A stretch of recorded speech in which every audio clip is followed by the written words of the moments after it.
Salom, qadrli tomoshabinlar. Bugun siz bilan juda muhim va afsuski, ko'pchiligingiz uchun og'riqli bo'ladigan bir mavzuni muhokama qilamiz.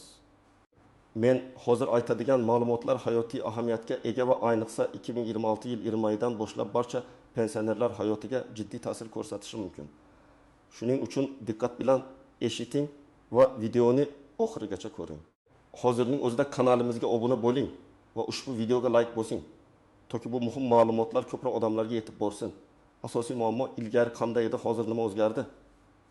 Uzoq yillar davomida mamlakatimizda nafaqaxo'rlar uchun pensiya tizimi nisbatan barqaror va tushunarli mexanizmlar asosida ishladi. Pensiyalar har yili belgilangan tartibda indeksatsiyadan o'tkazilib, inflyatsiya darajasiga mos ravishda oshirilar edi. Davlat ijtimoiy himoyaning muhim qismi sifatida pensionerlarga qator imtiyozlar va qo'shimcha yordam turlarini taqdim etib kelgan. Masalan, kommunal to'lovlar uchun qisman subsidiyalar, jamoat transportida imtiyozli yurish huquqi, ba'zi tibbiy xizmatlar uchun chegirmalar va boshqalar. Bu imtiyozlar ko'pincha avtomatik ravishda pensiya tayinlangandan so'ng qo'shimcha qog'ozbozliklarsiz amal qilar edi. Pensiya oluvchi shaxs o'zining asosiy daromadi sifatida pensiyasini olardi va unga qo'shimcha yuklamalar qo'yilmasdi. Agar u ishlamasa yoki boshqa daromad manbalariga ega bo'lmasa, bu tizim ko'pchilik uchun tushunarli va ishonchli edi. Odamlar o'zlarining uzoq yillik mehnati evaziga munosib keksalik ta'minoti borligiga ishonch hosil qilishgan. Bu barqarorlik ayniqsa past daromadli oilalar uchun hayotiy ahamiyatga ega edi. Pensiyaning o'zi nafaqat yashash uchun asosiy manba, balki ijtimoiy kafolat ham hisoblanardi. Ammo aziz do'stlar, vaqt o'tishi bilan iqtisodiy sharoitlar o'zgaradi. Demografik vaziyat yangi chaqiriqlarni keltirib chiqaradi va davlat o'z ijtimoiy siyosatini doimiy ravishda qayta ko'rib chiqishga majbur bo'ladi. Pensiya fondining barqarorligini ta'minlash, aholining umr ko'rish davomiyligining oshishi, ishlayotganlar sonining kamayishi va nafaqaxo'rlar sonining ko'payishi kabi global tendensiyalar davlatni yangi choralarni ko'rishga undaydi. Aynan shu omillar pensiya tizimida kutilmagan va ko'pchilik uchun noxush o'zgarishlarga sabab bo'lmoqda. 2026 yil 20 oydan boshlab kuchga kirishi kutilayotgan yangi qonun hujjatlari pensionerlar uchun bir qator sezilarli o'zgarishlarni olib keladi.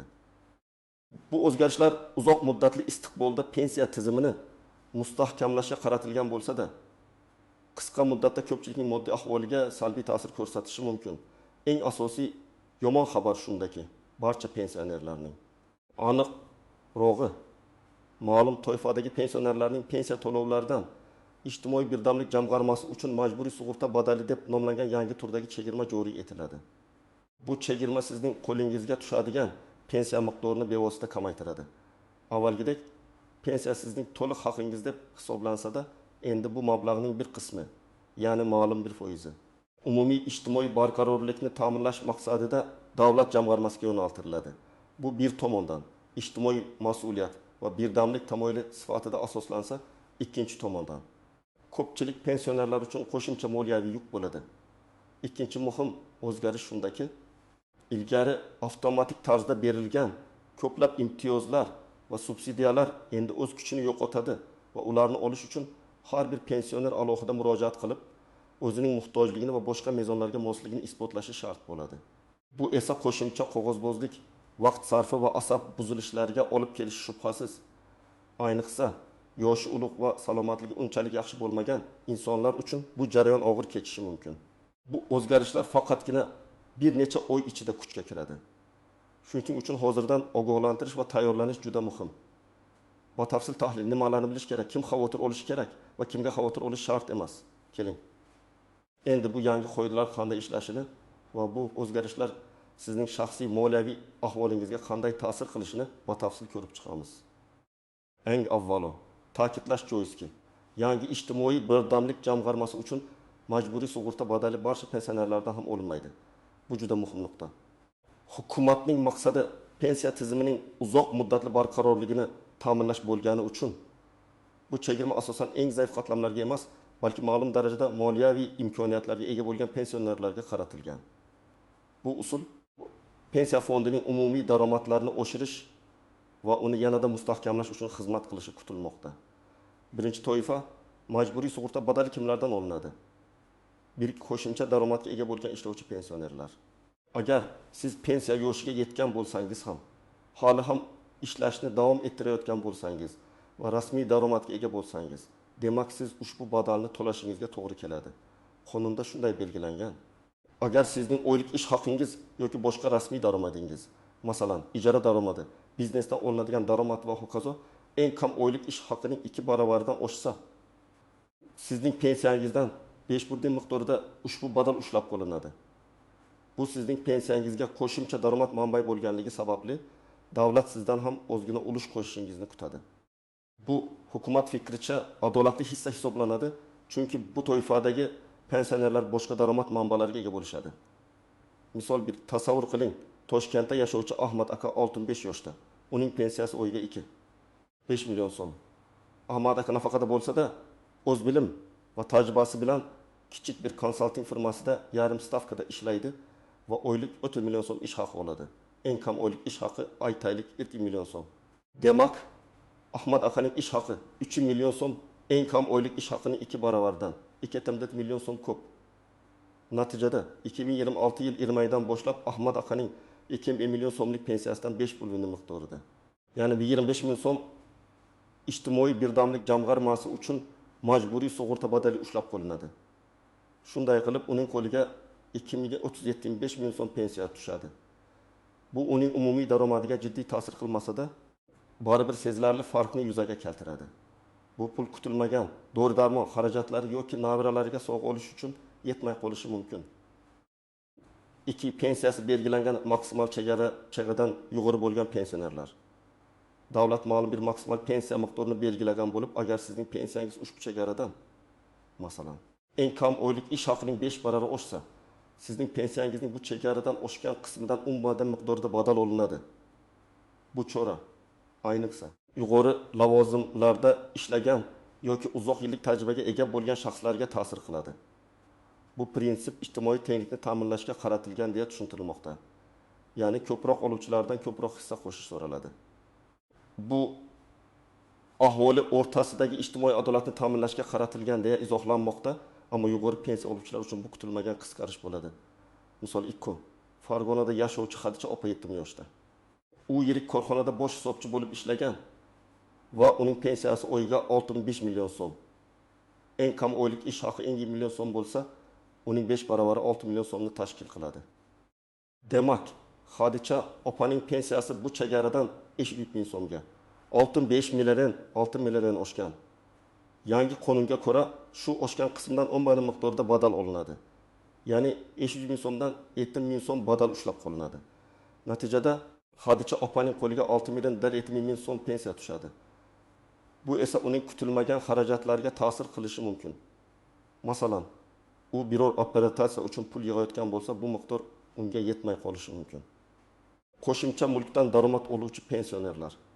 Agar sizning nomingizda bir nechta ko'chmas mulk bo'lsa va siz ulardan ijara daromadi olsangiz, bu daromad rasman deklaratsiya qilingan bo'lsa, yoki sizning bank hisob varag'ingizda sezilarli miqdordagi mablag' bo'lib, u foizlar ko'rinishida daromad keltirsa, ma'lum chegaradan oshsa, siz ham bu badalni to'lovchi toifaga kirishingiz mumkin.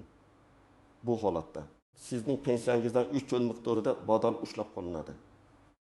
Bu chora mulkdor bo'lgan pensionerlarni ijtimoiy himoya tizimiga hissa qo'shishga undashga qaratilgan.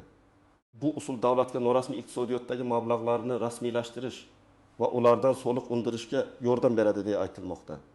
Misol uchun, Samarqandda yashovchi Bobur aka 62 yoshda. Uning pensiyasi oyiga 2 million so'm. Bobur aka o'zidan tashqari shaharda 2 ta kvartiraga egalik qiladi va ularni rasman ijaraga beradi. Har bir kvartiradan oyiga 2 million so'mdan jami 3 million so'm ijara daromadi oladi. Bu daromad qonuniy ravishda deklaratsiya qilingan. Yangi qonunga ko'ra Bobur akaning 2 million so'mlik pensiyasidan 3% miqdorida, ya'ni 6 ming so'm badal ushlab qolinadi. Uning qo'liga 1,940 ming so'm pensiya tushadi. Bu uning byudjetiga ta'sir qiladi, ayniqsa boshqa kutilmagan xarajatlar bo'lsa. Masalan, Bobur aka har oyda shu pullarga nabiralariga kitoblar olib berardi. Endi bu imkoniyat cheklanadi. Ikkinchi toifa kimga xavotir olish shart emas. Yuqorida keltirilgan toifalarga kirmaydigan. Ya'ni faqatgina davlat pensiyasi bilan yashaydigan, qo'shimcha daromad manbalariga ega bo'lmagan. pensiyasi maksimal chegaradan oshmaydigan va rasman ishlamaydigan pensionerlarga ushbu ijtimoiy birdamlik jamg'armasi uchun majburiy sug'urta badali joriy etilmaydi. Ular uchun pensiya miqdori avvalgidek har yilgi indeksatsiya asosida oshirib boriladi va hech qanday qo'shimcha chegirmalar bo'lmaydi. Bu eng zaif va yordamga muhtoj qatlamni himoya qilishga qaratilgan prinsip. Davlat ularning moddiy ahvolini saqlab qolishni o'zining ustuvor vazifasi deb biladi. Misol deb, Qashqadaryoda yashovchi Gulnora opa 62 yoshda. Uning pensiyasi oyiga 2 million so'm. Gulnora opa hech qayerda ishlamaydi. Qo'shimcha daromadi yo'q, shuningdek uylari ham bitta. Uning pensiyasi maksimal belgilangan chegaradan past. Demak, Gulnora opaga 2026 yil 20 oydan boshlab joriy etiladigan ijtimoiy birdamlik jamg'armasi uchun majburiy sug'urta badali hech qanday ta'sir ko'rsatmaydi. U o'z pensiyasini to'liq hajmda olishda davom etadi. Bu xabarlar aynan shu toifadagi pensionerlarga xavotir olmasliklari kerakligini anglatadi. Ularning byudjeti hech qanday tarzda qisqarmaydi, balki har yili inflyatsiyaga qarab o'sib borishi kutilmoqda. Qoidalar bo'yicha istisnolar. Tuzoqlar va ko'rinmas nozik shartlar.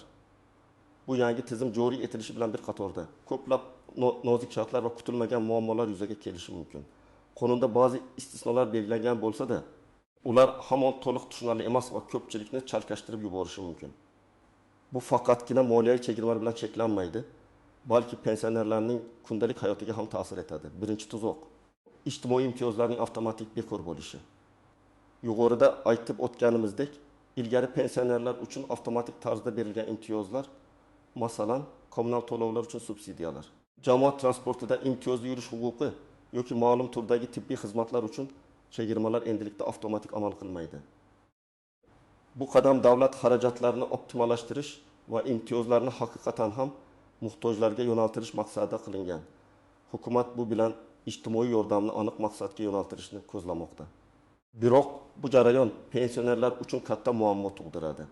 Endi har bir imtiyozni olish uchun pensioner alohida murojaat qilishi, tegishli hujjatlarni to'plashi, o'zining muhtojligini isbotlashi va ko'pincha uzoq navbatlarda turishi kerak bo'ladi. Bu ayniqsa yoshi ulug' va sog'lig'i yaxshi bo'lmagan insonlar uchun nihoyatda qiyin jarayon bo'lishi mumkin. Ularning qog'ozbozlik bilan shug'ullanishga na kuchi, na sabri yetarli bo'lmasligi ehtimoli bor. Misol, Toshkentlik 75 yoshli Mavluda bu har oyda elektr energiyasi va gaz uchun subsidiya olardi. Bu uning byudjetiga ancha yordam berardi. Har oyda kamida 1000 so'm, yiliga 600 ming so'm tejash imkoni bor edi. 2026 yil 20 oydan so'ng uning subsidiya avtomatik ravishda bekor qilinadi. Endi Mavluda bu subsidiya olish uchun ijtimoiy himoya bo'limiga borib, ariza yozishi, daromadlari va moliyaviy ahvoli to'g'risida ma'lumotnoma taqdim etishi, uyda yashovchi barcha oila a'zolarining daromadlarini hujjatlashtirish kerak bo'ladi. Bu bir necha kunini, kuchini va asabini oladi. Eng yomoni, agar uning oilasining umumiy daromadi belgilangan me'yordan oshib ketsa, hatto ushbu qiyinchiliklarga qaramay subsidiyani ola olmasligi ham mumkin. Bu esa uning kundalik xarajatlarini sezilarli darajada oshiradi. Ikkinchi tuzoq: daromadlarni noto'g'ri baholash xavfi. Ba'zi pensionerlarda norasmiy yoki yarim rasmiy daromad manbalari bo'lishi mumkin. Masalan, qo'shimcha ish, kichik dehqonchilikdan tushgan mablag' yoki yaqinlardan olinadigan moddiy yordam. Yangi tizimda davlat rasmiy daromadlarni hisobga olgan holda badalni undiradi. Biroq agarda sizning norasmiy daromadlaringiz davlat tomonidan aniqlanadigan bo'lsa, sizga qo'shimcha jarimalar qo'llanilishi yoki pensiyangizdan kattaroq chegirmalar olinishi mumkin. Bu albatta qonuniy yo'l bilan aniqlanishi shart. Ya'ni bu soliq organlari yoki boshqa tegishli idoralar tomonidan tasdiqlanishi kerak. Shuning uchun barcha daromadlarni shaffof tarzda rasmiylashtirish yoki imkon qadar aniq deklaratsiya qilish muhim. Aks holda kelajakda kutilmagan muammolarga duch kelishingiz mumkin. Bu ayniqsa bozorlarda savdo qiladigan yoki xizmat ko'rsatadigan pensionerlar uchun dolzarb. Uchinchi tuzoq: yil o'rtasida o'zgarishi mumkin bo'lgan mezonlar. Qonun hujjatlariga doimiy ravishda o'zgartirish va qo'shimchalar kiritilishi odatiy holdir. Bugun aytilgan mezonlar va foizlar kelajakda o'zgarishi mumkin. Masalan, eng kam oylik ish haqi miqdori o'zgarishi bilan sizning badal to'lovchi toifaga kirishingiz yoki kirmasligingiz ham o'zgarishi mumkin. Xuddi shunday, pensiya oshgan qismidan olinadigan foizlar yoki qo'shimcha daromad chegaralari ham qayta ko'rib chiqilishi ehtimoli bor. Davlatning iqtisodiy siyosati va budjet ehtiyojlaridan kelib chiqib, bu mezonlar yil davomida bir necha marta yangilanishi mumkin. Doimiy ravishda yangiliklarni kuzatib borish va qonunchilikdagi o'zgarishlardan xabardor bo'lish shart. Rasmiy manbalardan, masalan, Vazirlar Mahkamasi qarorlari yoki tegishli vazirlik saytlaridan ma'lumot olish zarur. 4-tuzoq. Pensiya turini o'zgartirish imkoniyatlari va nozik jihatlari. Ba'zi pensionerlar uchun, masalan, harbiy pensiya yoki maxsus xizmatlar uchun beriladigan pensiyalar oladigan shaxslar uchun bu qoidalar biroz boshqacha bo'lishi mumkin. Ularga nisbatan ko'pincha alohida qoidalar qo'llaniladi. Masalan, ichki ishlar organlari, Mudofaa vazirligi yoki maxsus xizmatlar xodimlarining pensiyalari alohida qonunlar bilan tartibga solinadi. Agar siz ana shunday toifadagi pensiya oluvchi bo'lsangiz, albatta o'z pensiya jamg'armangiz bilan bog'lanib, yangi qoidalar sizga qanday ta'sir qilishini aniqlab olishingiz shart. Umuman olganda, har bir pensiya turi o'ziga xos hisoblash va chegirma mexanizmlariga ega bo'lishi mumkin.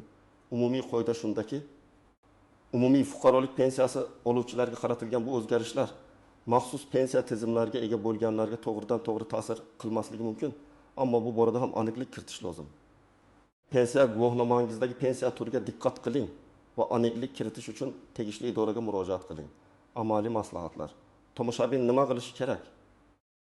Xo'sh, bu yangiliklar sizga taalluqli bo'lsa, nima qilish kerak? Qanday qadamlar qo'yish kerak? Men sizga bir nechta aniq tavsiyalar beraman. Bu tavsiyalar sizning moliyaviy yukingizni kamaytirishga yoki hech bo'lmaganda kutilmagan muammolardan qochishga yordam beradi. Har bir qadamni jiddiy qabul qiling, chunki vaqt cheklangan va 2026 yil 20 tezda yetib keladi. O'z pensiya holatingizni aniqlang. Avvalambor, siz qaysi toifaga kirishingizni aniqlab oling. Sizning pensiyangiz maksimal chegaradan oshganmi? Sizning rasmiy qo'shimcha daromadingiz bormi? Ishlayapsizmi? Barcha savollarga aniq javob bering. O'zingizning moliyaviy ahvolingizni va pensiya miqdorini aniq bilib oling. Agar javobingiz ha bo'lsa, demak sizga tayyorlanish kerak. Agar yo'q bo'lsa, o'zgarishlar sizga ta'sir qilmasligi mumkin. Lekin baribir videoni oxirigacha ko'ring. Boshqa jihatlar siz uchun muhim bo'lishi mumkin. Ehtimol sizning biror yaqiningizga bu ma'lumotlar kerak bo'lar. Qayerga borish kerak? Pensiya jamg'armasining hududiy bo'limiga shaxsan murojaat qiling yoki uning rasmiy veb saytidagi shaxsiy kabinet orqali ma'lumot oling. Agar shaxsiy kabinetingiz bo'lmasa, uni yaratish va kerakli ma'lumotlarni olish bo'yicha yo'riqnomalarni pensiya jamg'armasi saytida topishingiz mumkin. Bu juda muhim, chunki endilikda ko'pgina ma'lumotlar onlayn platformalar orqali taqdim etiladi. Nima qilish kerak? Pasportingiz, pensiya guvohnomangizni olib boring. Agar rasman ishlayotgan bo'lsangiz, ish joyingizdan daromadingiz haqida ma'lumotnoma, buxgalteriyadan ma'lumotnoma yoki oxirgi oylik ish haqi varag'i oling. Agar mulkdan daromad olsangiz, bu daromadni tasdiqlovchi hujjatlar, ijara shartnomasi, bank ko'chirmalarini tayyorlang. Barcha hujjatlarning nusxalarini ham o'zingiz bilan olib boring. 2. Ijtimoiy imtiyozlarni qayta rasmiylashtirishni boshlang. Agar siz ilgari kommunal to'lovlar, jamoat transporti yoki tibbiy xizmatlar uchun imtiyozlardan foydalangan bo'lsangiz, 2026 yil 1 mayga qadar ularni qayta rasmiylashtirish uchun murojaat qilishingiz kerak bo'ladi. Jarayon uzoq davom etishi mumkin. Shuning uchun hozirdan boshlash muhim. Kechiktirish kutilmagan moliyaviy yuklarga olib kelishi mumkin. Qayerga borish kerak? Har bir imtiyoz uchun alohida idoraga murojaat qilish kerak bo'ladi. Kommunal to'lovlar uchun tegishli kommunal xizmat ko'rsatish tashkilotlariga gaz, elektr, suv ta'minoti borib, ularning talablarini bilib oling. Transport imtiyozlari uchun shahar transport boshqarmasi yoki mahalliy hokimiyatning ijtimoiy himoya bo'limiga murojaat qiling. Tibbiy imtiyozlar uchun poliklinika yoki tibbiy ijtimoiy xizmatlar bo'limiga murojaat qiling. Ularning har birining o'z talablari bo'ladi. Nima qilish kerak?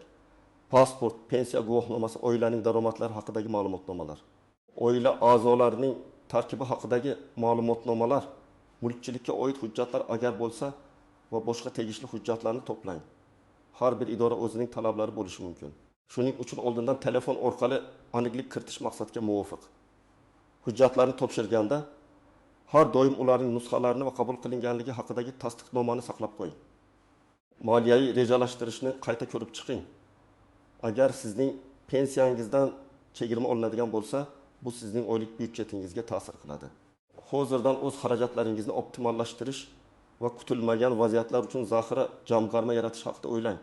Pensiya miqdoridan tushadigan daromadni hisobga olgan holda oylik xarajatlar ro'yxatini tuzing va ortiqcha xarajatlarni qisqartirishga harakat qiling. Bu kichik bir foiz bo'lsa ham, u yillar davomida jiddiy miqdorga aylanishi mumkin. Masalan, har oy egan 1000 so'm yo'qotish yiliga 6,10 so'm, 5 yilda 3 million so'mni tashkil etadi. Bu miqdor ancha katta xarajatlarni qoplashi mumkin edi. Shuning uchun byudjetingizni diqqat bilan tahlil qiling va tejash yo'llarini izlang. 4. Qonunchilikdagi o'zgarishlarni kuzatib boring. Davlat idoralarining rasmiy veb-saytlarini, ishonchli yangilik manbalarini doimiy ravishda kuzatib boring. Pensiya qonunchiligiga oid har qanday yangilanishlar haqida xabardor bo'ling. Ba'zida qonunlarga qo'shimcha o'zgartirishlar kiritilishi yoki ayrim mezonlar yumshatilib, sizning foydangizga hal bo'lishi mumkin. Bu jarayonda har doim faol bo'lish muhim. Pensiya jamg'armasi, ijtimoiy himoya agentligi kabi tashkilotlarning saytlariga obuna bo'lish, ularning yangiliklarini muntazam o'qib borish tavsiya etiladi. Mahalliy hokimiyat organlarining e'lonlari ham muhim ma'lumotlarni o'z ichiga olishi mumkin. 5. Professional yordamdan foydalaning. Agar siz qoidalarni tushunishda qiynalsangiz yoki hujjatlarni to'plashda muammolarga duch kelsangiz, yuridik maslahatchilar yoki pensiya jamg'armasi mutaxassislaridan yordam so'rashdan tortinmang. Ko'pincha ular bepul maslahatlar berishadi yoki aniq yo'nalish ko'rsatishadi. Mahalliy mahalla qo'mitasi yoki entitalar, nodavlat notijorat tashkilotlari ham pensionerlarga ushbu masalalarda yordam berishi mumkin. Ba'zi joylarda bepul yuridik yordam markazlari ham mavjud bo'lishi mumkin. Ularning xizmatlaridan foydalanish sizga ko'p vaqt va asabingizni tejashga yordam beradi. Xulosa va yakuniy chaqiriq. Aziz do'stlar, bugungi videoda biz 2026 yil 20 oydan boshlab pensionerlar uchun joriy etilish kutilayotgan juda noxush yangiliklarni batafsil muhokama qildik. Yangi ijtimoiy birdamlik jamg'armasi uchun majburiy sug'urta badali va avtomatik imtiyozlarning bekor qilinishi sizning hayotingizga sezilarli ta'sir ko'rsatishi mumkin. Shuning uchun bu ma'lumotlarni o'zingiz uchun chuqur tushunishingiz, kerakli choralarni ko'rishingiz va o'z huquqlaringizni himoya qilishga tayyor turishingiz juda muhim. Bu o'zgarishlar qiyin bo'lishi mumkin. Ammo oldindan tayyorgarlik ko'rish orqali ularning salbiy ta'sirini minimallashtirish mumkin. Unutmang, axborotga egalik qilish bu vaziyatda sizning eng katta qurolingizdir. Bu videoni sizning yaqinlaringiz, do'stlaringiz va ayniqsa pensioner bo'lgan tanishlaringiz bilan baham ko'ring. Balki ular ham bu ma'lumotdan bexabar bo'lishi mumkin. Kanalimizga obuna bo'lishni unutmang. Shuningdek, ushbu video ostida o'z fikrlaringizni, savollaringizni va bu boradagi shaxsiy tajribangizni yozib qoldiring. Sizning sharhlaringiz biz uchun juda qadrli, boshqa tomoshabinlar uchun ham foydali bo'lishi mumkin. Kelajakda pensiya tizimidagi yangiliklar haqida birinchilardan bo'lib xabardor bo'lish uchun qo'ng'iroqcha tugmasini bosib qo'ying. E'tiboringiz uchun rahmat, salomat bo'ling.